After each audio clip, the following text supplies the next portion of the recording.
One of the big burdens for E. Jean Carroll in getting a jury to believe her version of events is corroboration.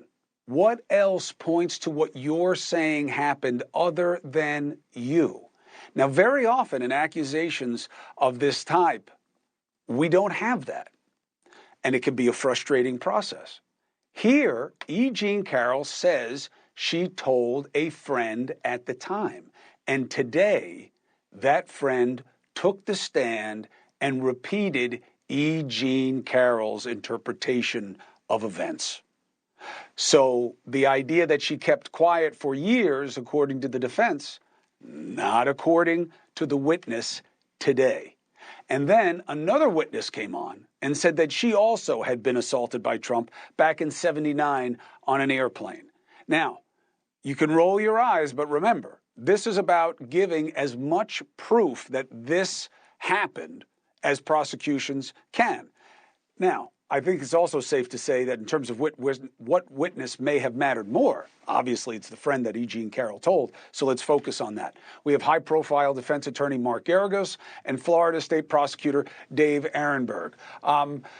So, what did you think about our understanding of what E. Jean Carroll's friend had to say about what she was told back then? Which one of us, Chris? Dave. You have. All right. Thank you, my friend. You know, I said Dave. The challenge for Easy, Trump. Geragos. Go ahead. Oh.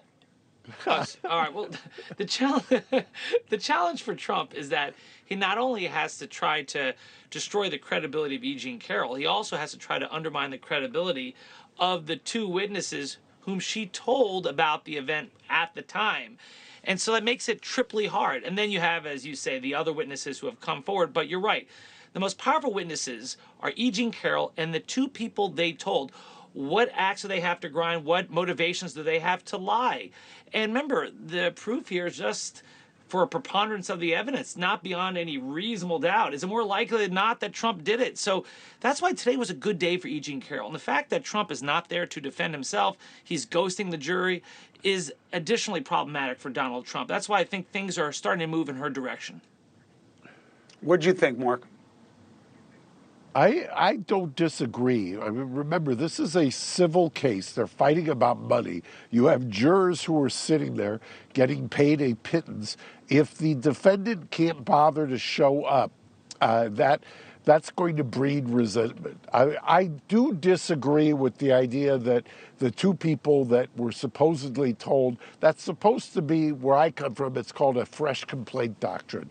Well, the problem is E. Jean Carroll can't tell you when this was. She can't pinpoint it. So how could it possibly be a fresh complaint? The other witness, though, I think does some damage. There are jurors sitting in that jury box who've heard the Access to Hollywood tape, I guarantee you. If they hear this testimony from somebody else who says he grabbed me, he had like, what did she say, 40 zillion hands, things like that. That's going to resonate with at least one or two jurors in there. He's not sitting there. He can't be bothered to show up. It's an uphill battle for him. Dave, let's talk about the burden here. I confuse state and federal jury requirements in a civil case.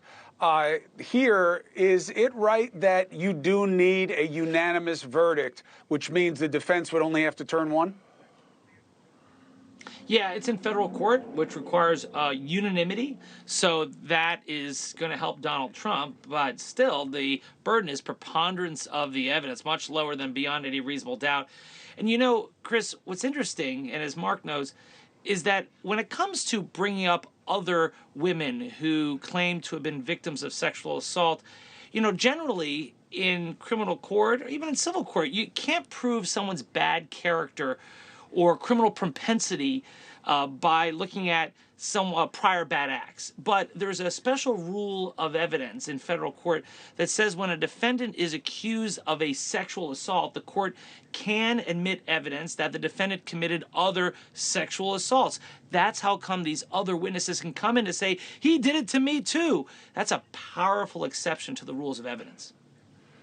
Last word, That's what I Geragos. always call the character assassination portion of the trial. They get it in through 404, they get it in through California, we call it 1101. It's the other crimes, other acts that go to your signature modus operandi.